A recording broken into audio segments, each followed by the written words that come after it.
The blue of the calm ocean stretched out in every direction around Robert, an endless expanse of water under a cloudless sky. He stood on the deck of the oil rig, continuing to stare ahead. For a person who had never truly enjoyed being on the water, he had come to find the calmness of the massive ocean quite comfortable. The rig had very quickly turned into his fortress, his sanctuary, his home. It might have simply been out of necessity, but he had something he could potentially label as his own in this post-apocalyptic world. And that was all that mattered. A little piece of earth, or more appropriately of the sea, for himself in the middle of this wasteland. It had been his home for 1 whole year now, being the only place where he could live in relative safety, far away from the horrors of the mainland. Everyone who was still alive today already knew the importance of living on sea. It had taken all of them time to understand that the undead could not swim, and they definitely had no concept of navigating any boats or ships. Those who had understood this early on had escaped quickly, and Robert was one of them. Just a few months into the apocalypse which had tainted their world, he had run to the sea, trying to find something he could call home. This simple knowledge had saved his life, even if surviving on sea had never been easy. At first, he had tried his best to find a boat or a ship, and had finally managed to find a small boat with a single room. But Robert had soon discovered it was not practical. He couldn't stay too close to the shore, and a boat was extremely unsafe in the deep waters. It was easily destroyable in heavy storms or by large ships, and both of those were in abundance. Storms caused him problems even on the rig, but it was comparatively safer. The rig still felt like solid ground and helped Robert stay composed. The boat, on the other hand, had been a suicide sentence. He still had the occasional, or perhaps the only problem, of dealing with raiders or pirates who were out there in abundance as well. But Robert knew dealing with a human enemy was much safer than dealing with the army of the undead. And that was exactly what was waiting for him on Earth. On the sea, he had himself and the strength he possessed in his heart. After 6 months at the boat, he had been sick to his stomach and had decided to leave. The oil rig had been a miraculous find, and one Robert could only advocate to God shining his light upon him. Nothing else could have led him to this part of the sea, and for the oil rig to appear before him like magic. And now, it was all his home. He still kept the boat with himself for when he needed to venture back on land for more supplies. But other than that, he had turned the oil rig into a self-sufficient heaven. He had managed to learn how to grow food here, had started to collect rainwater to drink, and most importantly, had fortified the place against any real danger, which included pirates and raiders alone. But no ship had come his way for a few months now. Robert turned around with a smile on his face, turning to look in the other direction, when his gaze widened at what was before him. It almost felt as if he himself had jinxed his peace. A ship suddenly appeared far away on the horizon, large and elite. Its sails were billowing in the wind, making Robert realize how large it looked from the distance, which only meant it was going to be even bigger up close. That was nothing but trouble. A ship this large was only acquired by pirates who were ruthless raiders and took everything in sight, and never had any trouble in killing the person they had captured. He needed to make sure they could not find him. The pirates were the last people he wanted to encounter on such a peaceful day, and Robert had no wishes to die. He sighed deeply, remembering the early days of the apocalypse while he was still living on the coastal city. The virus had hit them, turning people into mindless, flesh-hungry monsters. The streets had turned into a death trap, and all Robert had wanted was to get out of there in any way possible. All he had carried with him was a backpack full of supplies, a rifle, and an inflatable raft while setting out in the unknown. He had been lucky to find the boat and then the rig. And there was no way in hell he was going to give it all up just because of these pirates. He needed to do something. He had seen and done it all. He had gone days without food, and then days with only rainwater and canned food. He had no clue how to survive the awful storms which came into the sea on his boat, and had found refuge on the massive oil rig, which rose out in the water like a steel giant. Robert had seen how it was abandoned, its crew having long gone. Robert had climbed aboard at once, his heart pounding with hope. The rig had seemed like a treasure trove of supplies to him at the time, full of fuel, tools, and enough space on it to build a whole new life for himself. And that was exactly what he had done. In the past 1 year, he had transformed the rig into a thriving sanctuary.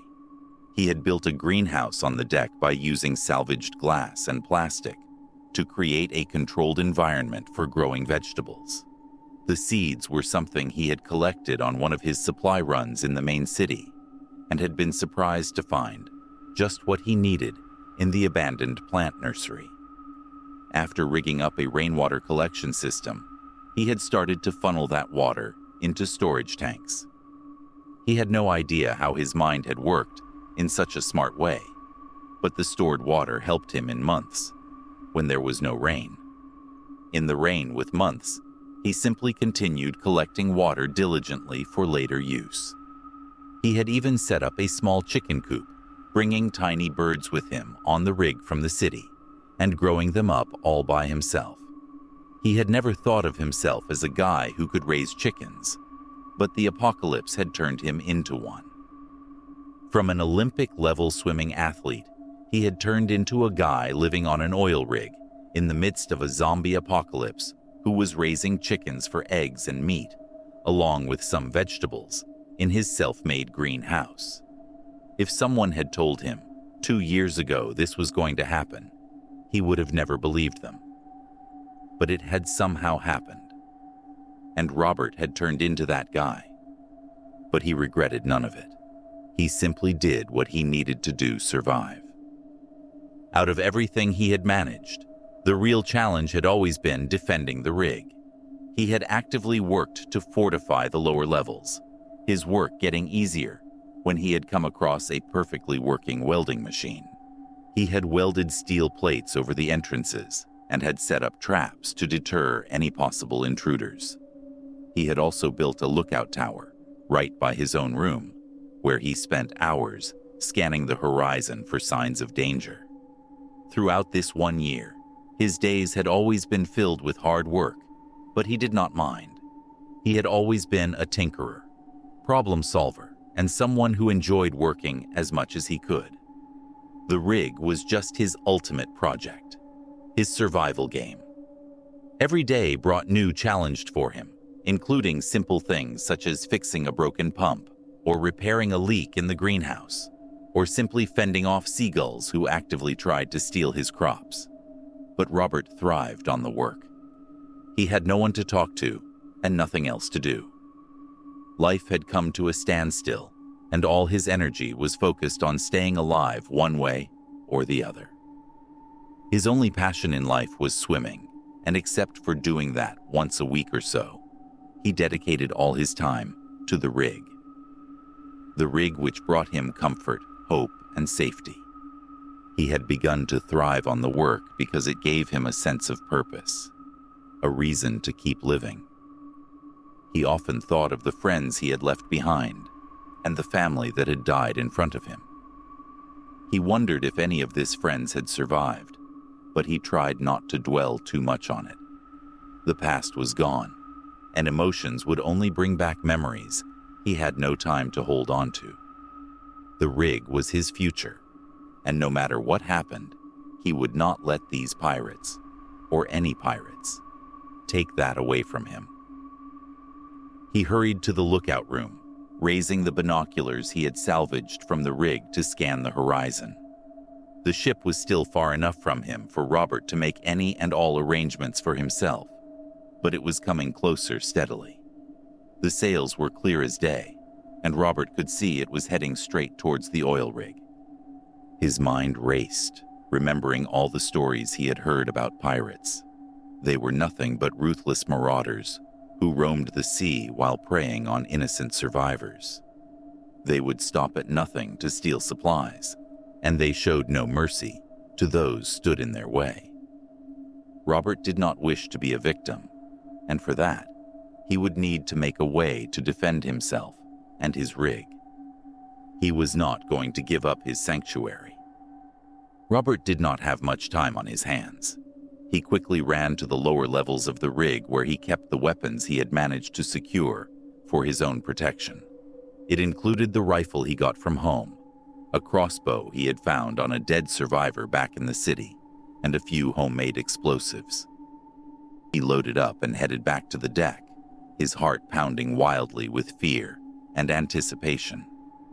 He had no idea how the next few hours would unfold, but he knew courage could tip the odds in his favor, and he was going to do just that. The ship was much closer now, close enough for Robert to see the figures on board. There were at least a dozen of them, clearly armed to teeth. Their loud voices were caught up in shouts, which carried across the water and straight to Robert.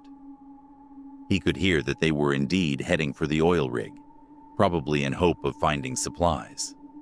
There was no way in hell he could fight them all, which only meant he would need to be smart.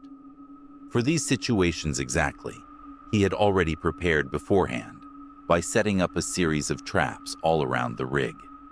The traps ranged from tripwires connected to flares to oil slicks that could be ignited, and a few well-placed explosives by the entrances. He quickly went around, ensuring all the traps were set and in working condition, ready to deter anyone who would try to enter the oil rig. Once he was satisfied, he took up position in his lookout tower, his rifle trained directly on the ship. His heart rate accelerated once the ship was close enough, the pirates finally reading the rig, their ship pulling up alongside it. They threw grappling hooks onto the deck and began to climb aboard quickly. Robert waited until they were all on the rig. Then he triggered the traps all at once. He was doing exactly what he needed to do, and all he wanted was for these pirates to fall for it. All at once, the flares lit up the deck, collectively blinding the pirates. The oil slicks ignited right after, sending bright flames shooting in the air. The group of pirates screaming, scrambling to put the fires away. Robert knew he had caught them when they least expected it, and their vulnerability had turned into his power. He took advantage of the chaos from their end, aiming his rifle in a way that he could shoot straight. One by one, Robert began shooting them, taking them with his rifle. But just as he had expected, they immediately became alert after the first 3 people fell down into the sea after being shot dead. The ones who were left quickly took out their own weapons and tried to find the direction of the shooter. Robert could see their confusion on their faces, and he had the feeling they might not be able to discover him so easily. But he was not going to give up. He knew he could not hold them off forever, since they were bound to venture inside the rig and try to find him. As a last resort, he grabbed a homemade explosive, hurled it at the pirates, and dove for cover. The loud, wild explosion rocked the rig completely, sending debris flying in all directions around them. Just as the dust settled, Robert noticed how almost all of them lay dead or had fallen into the water. But footsteps on the lower levels indicated someone was inside. His ears continued to rig from the explosion, but his enemy was still there. He needed to do something. Grabbing the crossbow and rifle, he stepped out of his lookout tower and jumped straight into the water from the deck. Being an Olympic-level swimmer, he enjoyed jumping into water from tall distances and was quite equipped at holding himself in it. He knew the pirate, or pirates, however many of them had managed to come on the rig, must be upstairs now, looking angrily for him. Robert swam quickly to the little tuck by the rig, where his boat was hiding from anyone who might see, and jumped inside, holding the bow and rifle close. He ventured out slightly, finding one of them staring out from the deck. Without wasting a single minute, Robert shot the crossbow, hitting the man right across his forehead. He fell dead within seconds. As the other man came just behind him, he met the same fate. A part of his heart told Robert that he had somehow managed to take them all, just by being smart and active. But he still did not wish to risk anything. He stayed on his boat for the next 30 minutes, waiting for any movements he might see or hear. But there was nothing. How could that be even possible? How had he just managed to kill 12 people without being hurt in return? It almost sounded unreal, but he had somehow managed to achieve it, and he was still in shock. Breathing a sigh of relief, Robert swam out of the boat, but instead of heading to the rig, he went straight for the pirate ship and hopped aboard. The ship was as massive from the inside as it was from the outside, and to Robert's shock, it was loaded with supplies. He could not take it all in. The cabin, which was being used as storage, contained food cans, water bottles, medicine supplies, weapons, and everything else Robert might need for the next 2 years. It almost seemed a little too good to be true. He had not only managed to kill 12 pirates, but had also managed to secure their ship. Their ship, which was stocked to the brim with all kinds of supplies. He was in complete, utter shock. Taking a deep breath, Robert returned to the rig, heading straight for the top where the 2 dead pirates lay. He threw their bodies in the sea below, not wanting any reminders of the awful thing that had just happened. He never had any desire to kill them, but in the battle of the fittest in this post-apocalyptic world, you either needed to kill or you got killed by someone else. And Robert knew better than letting the pirates kill him. He was not that weak, never had been. The rig had turned into a mess all around him, with blood stains and fallen debris. Moreover, all his traps were gone and used, which meant he would need to make and set them up anew. He went to check on his chickens, who appeared safe and unshaken, except for a few ruffled feathers, and Robert's presence clearly calmed them, so they stopped clucking too loud. His greenhouse was safe, the glass still intact. But most importantly, he was still alive, breathing, unscathed, and victorious. That was the most unbelievable, and the part he was the most grateful about. The rig might have been ruined, but it was still standing. Over the next few weeks, he would need to resecure all the locks, doors, and traps, and transfer the supplies from the ship to his sanctuary, and somehow manage to send the ship away. Or perhaps he could use the ship to scare away any potential looters in the future. But all of that was for later. Today, he had already done everything he could do. He disappeared into the rig, his silhouette fading against the steel beams. The wind carried his footsteps away, leaving soft silence behind him. Somewhere in the distance, there were other pirates, and the world was still full of the undead. But Robert was safe and sound, concealed in his very own sanctuary. He had nothing to worry about, at least now, right now.